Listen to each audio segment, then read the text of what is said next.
किन किन टॉपिक्स के बारे में अध्ययन करना है।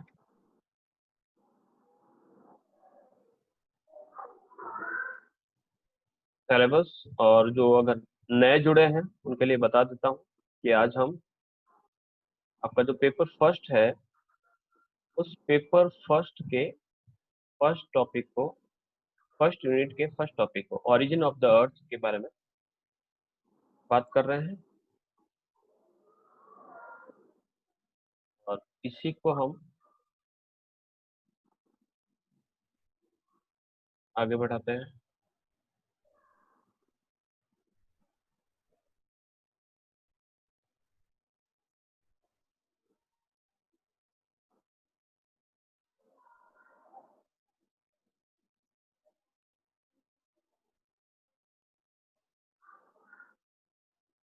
हम कल कुछ थ्योरीज के बारे में अध्ययन कर रहे थे कि कौन कौन सी थ्योरीज है, कुछ कल्पनाएं हैं, हाइपोथेसिस है जो प्रूव करती है कि अर्थ का जो ओरिजिन है यानी उसका जो निर्माण है वो कैसे हुआ। इसी को लेकर हम अलग अलग कॉन्सेप्ट्स पढ़ रहे थे और उसी श्रेणी में हम आगे बढ़ते हैं। कल हमने क्या पढ़ा? कल हमने जाना कि पृथ्वी की उत्पत्ति से संबंधित जो सबसे पहला जो विचार दिया गया था कास्ट द बफन द्वारा 1749 1749 में, ये सबसे पहला विचार किया गया था। शुरुआत जो की थी इनके द्वारा, कास्ट द बफन, ये इनका पिक्चर है, इनके द्वारा सबसे पहले शुरुआत की गई थी। और इनकी जो हाइपोथेसिस थी, हाइपोथेसिस परिकल्पना, जिसमें केवल कल्पना की जाती है कि शायद ऐसा हुआ होगा। इसके बाद अलग अलग विचारधाराएं आई जिसमें से हमने इमानुएल कैंट या इमानुएल कांट की जो गैसियस हाइपोथेसिस है, वायवीय राशि परिकल्पना, दोनों हिंदी और इंग्लिश में दोनों ही नाम आपको याद रखना है। गैसियस हाइपोथेसिस 1755 1755 में इस परिकल्पना का प्रतिपादन किया गया। ये पूरी परिकल्पना न्यूटन के गुरुत्वाकर्षण बल या गुरुत्वाकर्षण का जो नियम है उस पर निर्भर थी। उसके बाद लाप्लास आए, लाप्लास के बाद लॉकियर आए। तो ये अलग अलग कर सकते हैं विद्वान आए जिन्होंने अलग अलग तरीके से अपनी विचारधाराओं को स्पष्ट करने की कोशिश की और हमें बताया कि पृथ्वी का निर्माण किस प्रकार से हुआ होगा। इस संबंध में हम दो प्रकार की हाइपोथेसिस को देखेंगे। है दोनों ही प्रकार की हाइपोथेसिस ही है, यानी मस्तिष्क की उपज। घर पर बैठे बैठे आप कल्पना करते हुए विचार करें और एक कल्पना लिख ले कि शायद ऐसा हुआ होगा। वैसे ही कल्पनाओं के बारे में हम पढ़ेंगे, क्योंकि पृथ्वी का जो निर्माण हुआ है उसके बारे में हम नहीं कह सकते।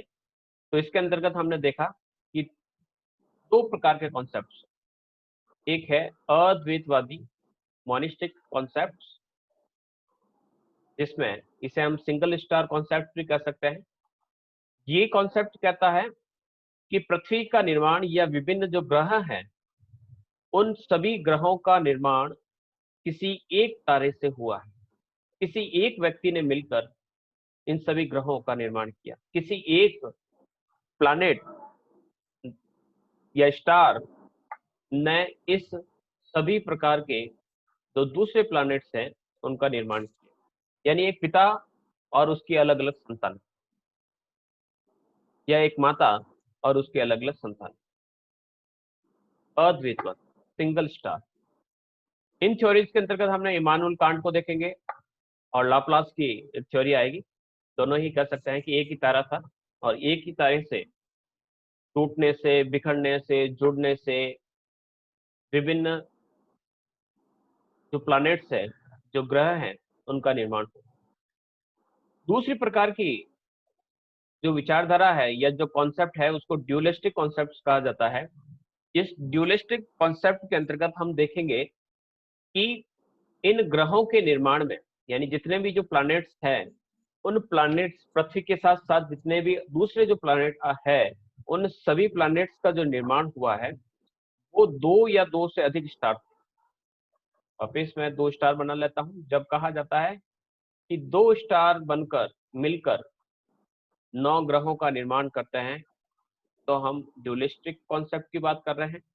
और ऐसे सभी कॉन्सेप्ट जिसमें कहा जाता है कि जो स्टार था वो एक ही था, तो वो अद्वैतवादी या मोनिस्टिक कॉन्सेप्ट कहलाएगा। आई होप यहाँ तक क्लियर है।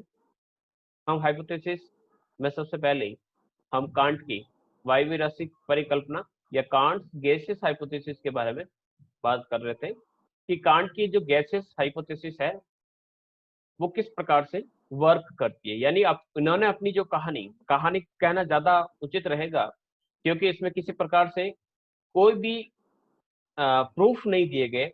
अब जब तक प्रूफ नहीं दिए जाते हैं तब तक हम उसे सिद्धांत नहीं कहेंगे। सिद्धांत होने के लिए जरूरी है कि उसके लिए कुछ सबूत दिए जाए।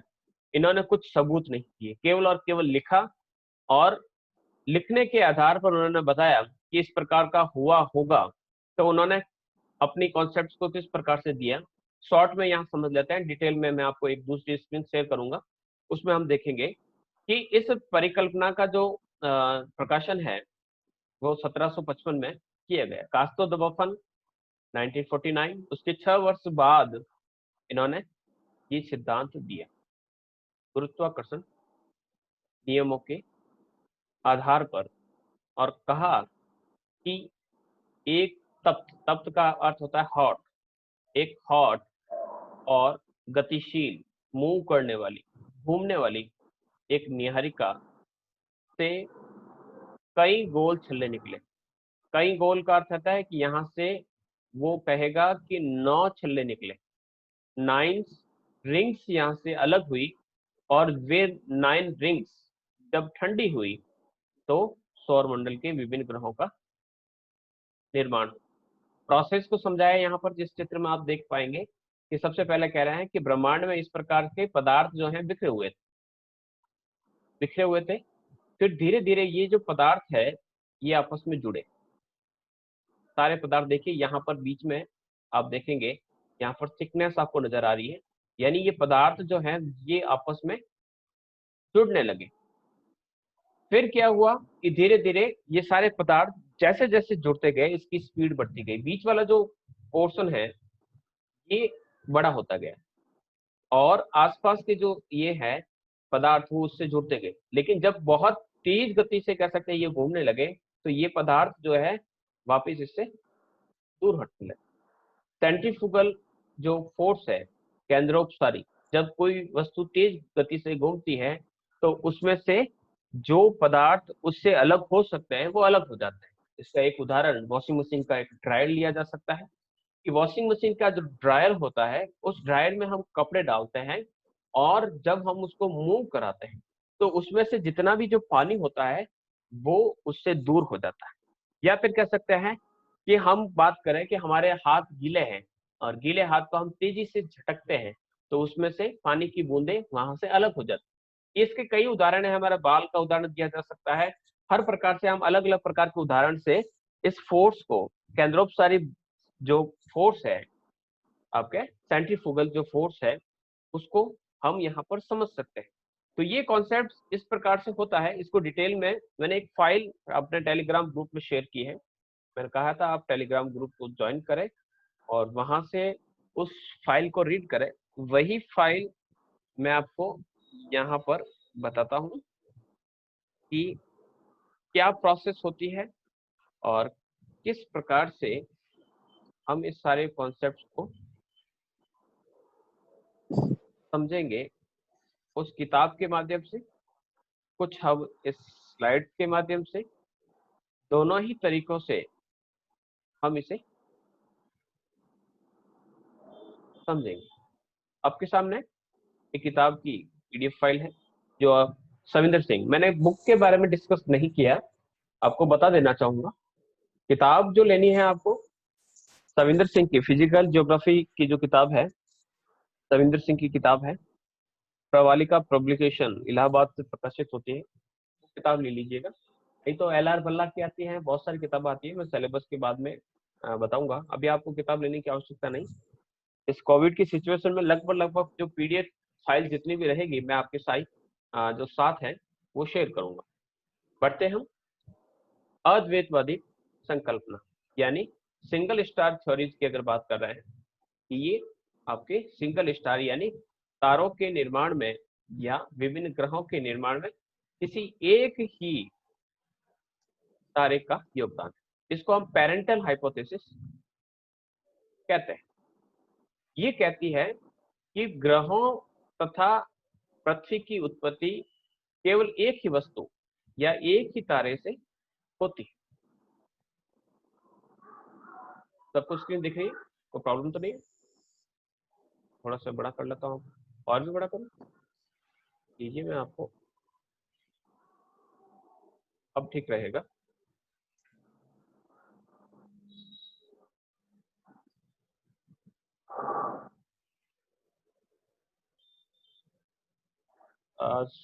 आप जुड़े हैं मेरे साथ, शोभा कुमारी जो जुड़े हैं, आप अपने ग्रुप में एक लिंक है, वो लिंक भेज दीजिए इस नंबर को। मैं अभी ऐड नहीं कर पाऊंगा।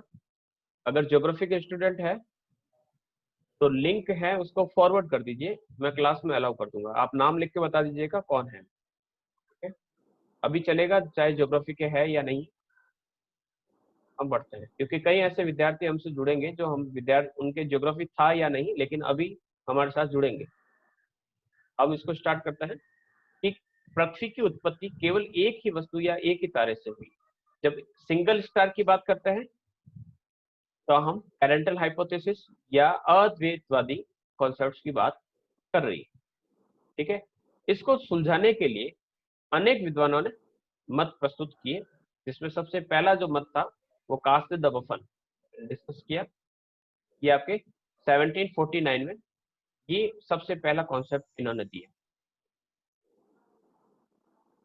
उसके बाद इमानुएल कांट आए, लाप्लास आए, रॉस आए, लॉकियर आए। ये सब अलग अलग प्रकार के विद्वान होंगे जो अपनी हाइपोथेसिस को बताएंगे। बढ़ते हैं हम आगे। सबसे पहली हाइपोथेसिस जो है कांट की वायवीय राशि परिकल्पना, कांट्स गैसियस हाइपोथेसिस। इस कॉन्सेप्ट को समझते हैं। सबसे पहले हम बात करते हैं कि कांट कहाँ के निवासी थे। वो जर्मनी के थे, जर्मनी के फिलोसोफर थे। और जर्मनी के इस फिलोसोफर ने 1755 में 1755 में इस परिकल्पना को प्रस्तुत किए। साथ साथ में नोटबुक में नोट करते रहे कि ये जर्मन थे, जर्मन के फिलोसोफर थे, ज्योग्राफर नहीं थे, फिलोसोफर थे। नाम था इमानुएल कांट।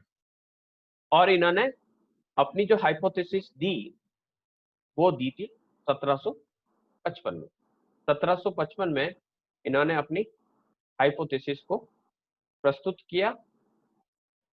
और इसके अंदर वो क्या कहते हैं इसको हम आपकी स्क्रीन पर लाते हैं। पूरा मोबाइल को मैंने कहा हॉरिजॉन्टली रखें। ठीक है, ये जो कॉन्सेप्ट है वो न्यूटन के गुरुत्वाकर्षण के नियमों पर आधारित। जब ये कॉन्सेप्ट आया तब ये सबसे पहला प्रयास था। कास्ट द बफन ने केवल सोचा था और इन्होंने एक कॉन्सेप्ट बना के सामने रखा, तो काफी लोगों को अच्छा लगा कि वास्तव में ये एकदम सही कॉन्सेप्ट है। लेकिन जैसे जैसे विचार हुए, नए विद्वान आए, इस कॉन्सेप्ट को उन्होंने तर्कहीन प्रमाणित कर दिया। क्योंकि ये जो मत था वो गणित के गलत नियमों पर कल्पित किया गया था। यानी गणित के जो नियम है उस नियमों के आधार पर ये जो सिद्धांत है बिल्कुल भी सेट नहीं हो रहा। उन्होंने कल्पना की, उन्होंने सोचा और विचार किया कि उन्होंने कहा कि प्राचीन काल में यानी अतीत के समय में जब पृथ्वी का निर्माण होना था उस समय ब्रह्मांड में हमारी हमारे जो यूनिवर्स है उस यूनिवर्स में देव निर्मित आद्य पदार्थ है।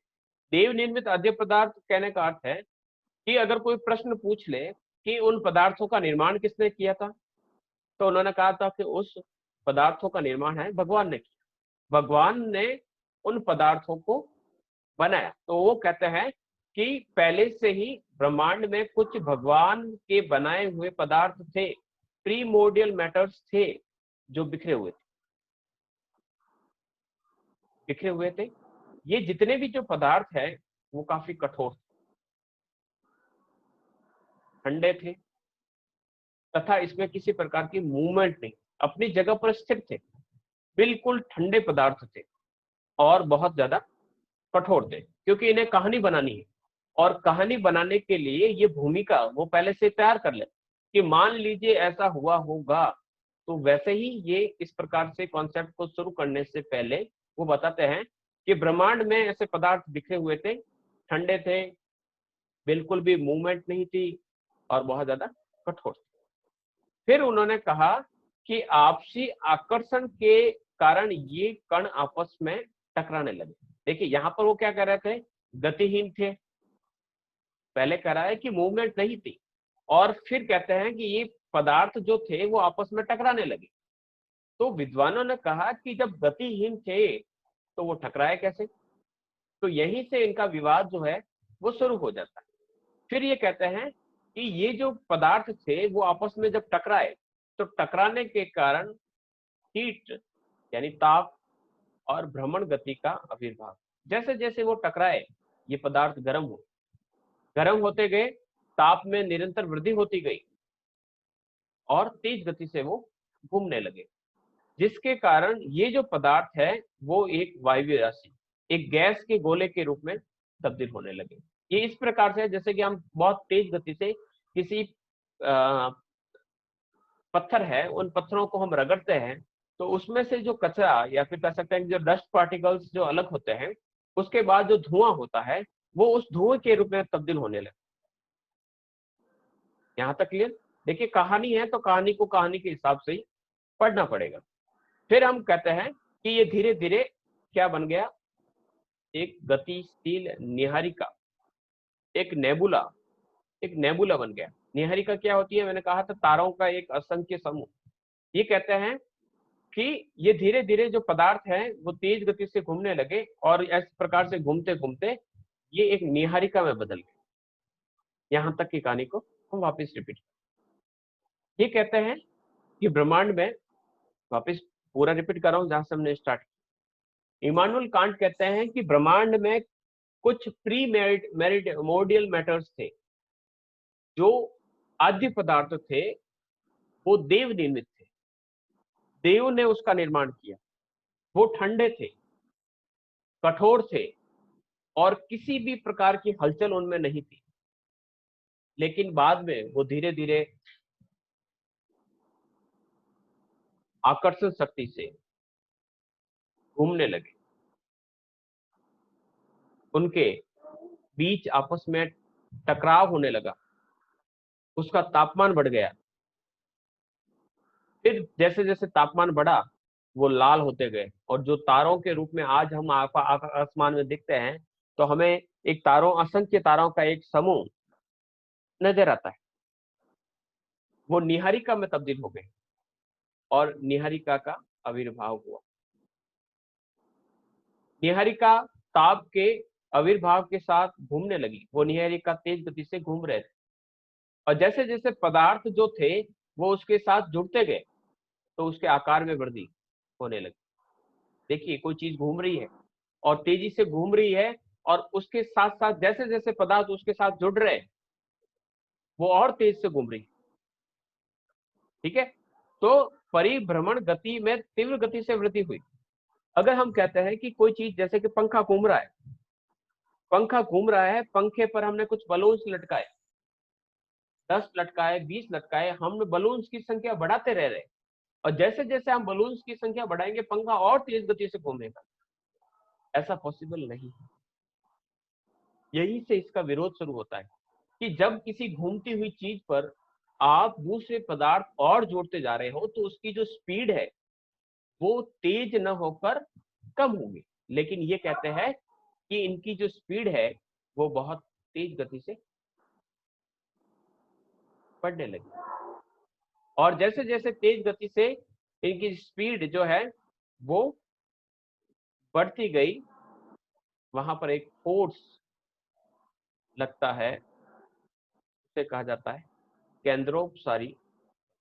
ये केंद्रोपसारी बल केंद्र से बाहर की ओर जाने वाला बल, इसको हम इस प्रकार से समझते हैं। मान लीजिए ये केंद्र है, यहाँ पर केंद्र, और इस केंद्र से बाहर की तरफ जब कोई वस्तु तेज गति से घूमती है, उस वस्तु के पास लगे हुए पदार्थ जो होते हैं वो बाहर की ओर जाते हैं। जैसे कि हमारा बाल गीले है और हम तेज गति से घूमेंगे तो हमारे बाल के ऊपर से पानी की जो बूंदे हैं वो बाहर बिखर जाएगी, चारों तरफ बिखर जाएगी। इसे कहा जाता है केंद्रोपसारी बल। हम तेज गति से किसी चीज को घुमा रहे हैं तो उसमें से जो पदार्थ जो है जो इसके साथ चिपके हुए हैं, वो उस चिपके हुए पदार्थ उससे बाहर की ओर निकल आएंगे। ये कहते हैं कि जब स्पीड बहुत तेज बढ़ गई तो ये जो पदार्थ उसके साथ जुड़े हुए थे, ये केंद्र से बाहर की तरफ वो बाहर की ओर निकलने लगे। क्या हुआ, उस समय नीहारिका के मध्य में एक उभार आया। नीहारिका, मान लीजिए ये आपकी नीहारिका घूम रही थी, उसके बीच में इस प्रकार से एक उभार आया। वाह, तेज गति से घूमती हुई चीज के बीच में। इसको हम ऐसा समझ सकते हैं कि कुम्हार जब घड़ा बनाता है तो वो चाक को तेज गति से घुमाता है और उसके बीच में से का जो पदार्थ होता है वो उससे बाहर निकलने की कोशिश करता है कि यहाँ से मुझे बाहर निकलना है। तो जैसे जैसे वो तेज गति से घूमी घूमी है तो यहाँ से एक उभार आया। उभार आने के बाद ये जो बीच वाला जो पदार्थ है ये इससे टूट कर यहाँ पर अलग हो गए। आगे वो बताएगा किस प्रकार से होता है कि जैसे जैसे तेज गति से घूमते गई तो केंद्रोपसारी बल लगने लगा और इसके प्रभाव से उसमें उभार, उस निहारिका में जो पदार्थ थे वो उससे अलग होने की कोशिश करने लगे। और जब ये बहुत तेज गति से हुआ, क्योंकि केंद्रोपसारी बल बहुत तेज गति से चल रहा था, तो बीच का जो पदार्थ है वह निहारिका से बाहर निकल गया। बीच का जो पदार्थ है वो निहारिका से बाहर निकल गया और इस प्रकार से हमारे एक छल्ला बाहर निकला। ये जो छल्ला बाहर निकला ये हमारा प्लानेट। देखिएगा, हम इसको मैं यहाँ पर एक ड्रॉ करता हूँ आपके सामने, इसको समझाता हूँ। ये अपनी बात को किस प्रकार से समझाते हैं, कहते हैं कि ये एक तारों का समूह निहारिका। अब इस निहारिका में वो बताते हैं कि जब ये तेज गति से घूमी तो यहाँ से एक छल्ला उससे बाहर निकला। तो मैं बताता हूँ आराम से।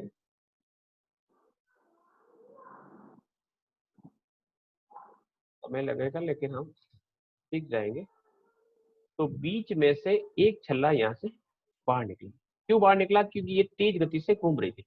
जब ये तेज गति से घूम रही थी, ये स्पीड कर रही, ये बहुत तेज गति से घूम रही है। जब ये तेज गति से मूव कर रही है, यहाँ से मान लीजिए ये इस दिशा में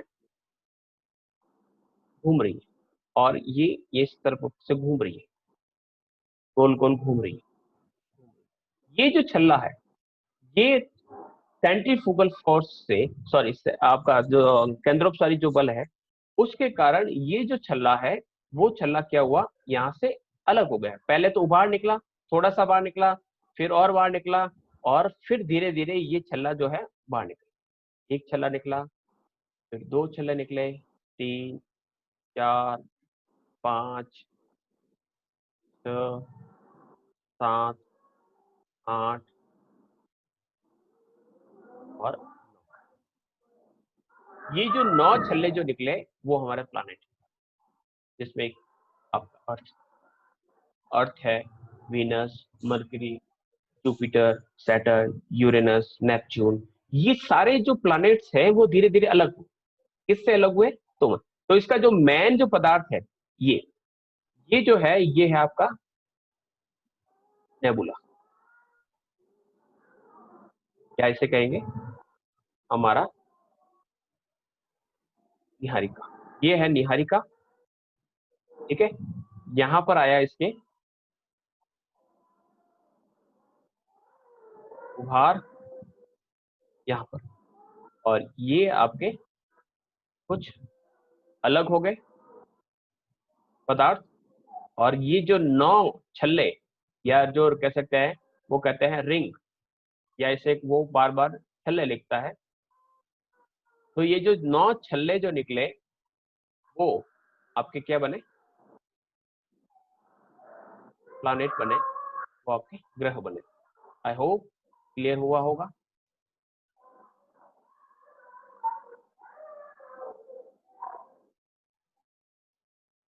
बढ़े आगे। ठीक है, फिर वो कहता है कि एक छल्ला निहारिका से बाहर निकल गया, और इसी क्रिया की पुनरावृत्ति, यानी इसका रिपीटेशन हुआ, बहुत तेज गति से घूमा, और पदार्थ के कुल 9 छल्ले निहारिका से अलग हुए। टोटल 9 रिंग्स वहां से बाहर निकले, और धीरे धीरे एक छल्ला के साथ सभी पदार्थ एकत्रित होकर गांठ के रूप में, यानी जो बाहर निकला वो एक रिंग थी, फिर धीरे धीरे ये ठोस होता गया, और ये एक प्लैनेट्स के रूप में बन गए, जो कि आगे चलकर 9 ग्रह के रूप में बदल गए। ये इनका कॉन्सेप्ट था। इस प्रकार कांट के अनुसार पृथ्वी की उत्पत्ति केंद्रोपसारी बल द्वारा निहारिका से अलग हुए छल्ले के पदार्थों के एक स्थान पर गांठ के रूप में जमकर ठोस होने से हुई है।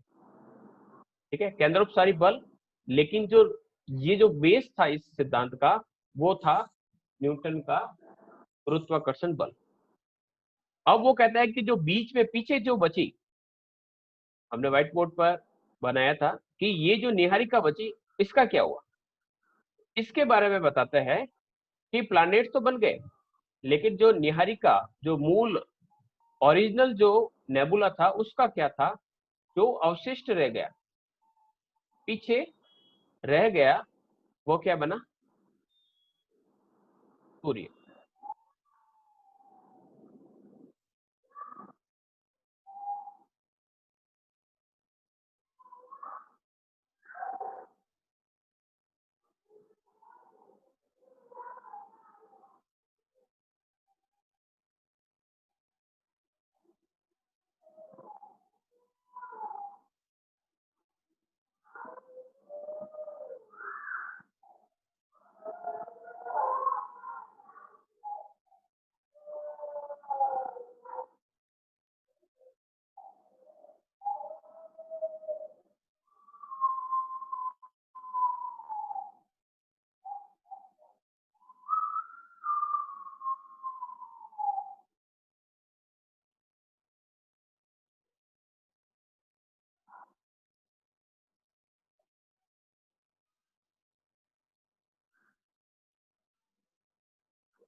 Hello sir.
सॉरी माइक बंद था। मैंने वो साइज शेयर की थी, मैं वापस बताता हूँ। मुझे पता नहीं रहा कि माइक बंद था, और शेयर करता हूँ मैं वापस। मैंने बताया तो था, लेकिन उसमें करना क्या है मैं आपको बताता हूँ। कि आपके सामने हमारा एक ग्रुप है टेलीग्राम का। ये ग्रुप, इसमें आप सभी जुड़े हुए होंगे, नहीं जुड़े हुए हैं लगभग एक दो आप में से जुड़े हुए हैं। इस ग्रुप में जब आप यहाँ पर क्लिक करोगे, आपके मेंबर्स, ठीक है, मेंबर्स या फिर इस ग्रुप का जो डिस्क्रिप्शन है इस पर आप क्लिक करोगे। यहाँ पर देखिए इस ग्रुप में आपको क्या है, इसमें 144 फोटोज है, 2 वीडियोज है, 151 फाइल्स है, और 52 लिंक्स है शेयर किए हुए हैं, जिसमें आपको कुछ टेस्ट के लिंक भी मिलेंगे, आपको बता दूंगा। यहाँ पर आप जब फाइल्स पर क्लिक करोगे तो यहाँ पर सर्च का ऑप्शन आ रहा है। जो हिंदी मीडियम के हैं वो यहाँ पर हिंदी में लिखेंगे, जैसे कि यहाँ पर लिख रहा हूँ मैं। यहाँ पर मुझे टाइप करना है, स्क्रीन शेयर हो रही है, और यहाँ पर मैं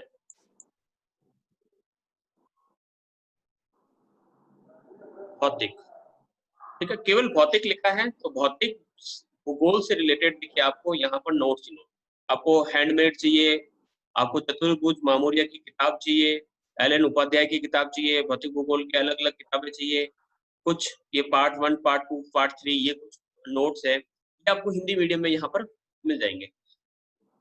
जो इंग्लिश वाले हैं, इंग्लिश वालों को क्या करना है, जस्ट यहाँ पर आपको लिखना है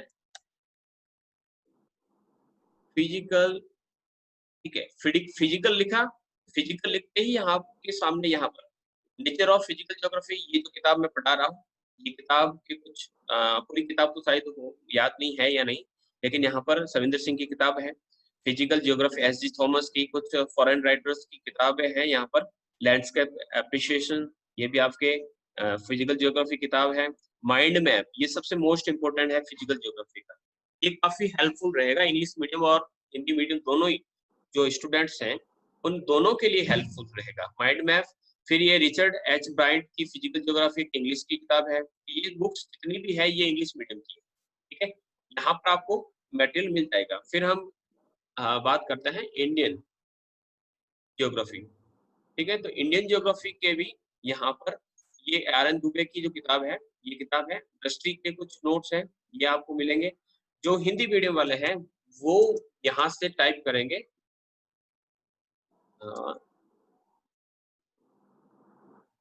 भारत का भूगोल, और जैसे ही आप यहाँ पर टाइप करेंगे तो यहाँ पर देखिए ये नोट्स नोट्स नोट्स, आपको जितने नोट्स चाहिए यहाँ पर नोट्स मिल जाएंगे। शॉर्ट चाहिए, भारत और विश्व का भूगोल चाहिए, भारत और विश्व अरिहंत की ये मैक बुक बहुत शानदार किताब है। ये दृष्टि आईएएस दृष्टि के नोट्स चाहिए, भारत का भूगोल आईएएस से रिलेटेड नोट्स चाहिए थे आईएएस के, भारत का भूगोल, बहुत सारे अलग अलग प्रकार के नोट्स यहाँ पर आपको देखने को मिलेंगे। तो आपको यहाँ से इसको ढूंढना है। इसके लिए जरूरी है कि आपको ये टेलीग्राम चैनल में बार बार लिंक शेयर किया मैंने, इस टेलीग्राम चैनल को आप जब नहीं करोगे यूज तब तक आपके ये काम नहीं बनने वाला। और कुछ क्वेरी है तो आप लिखता है।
किसी की कोई क्वेरी है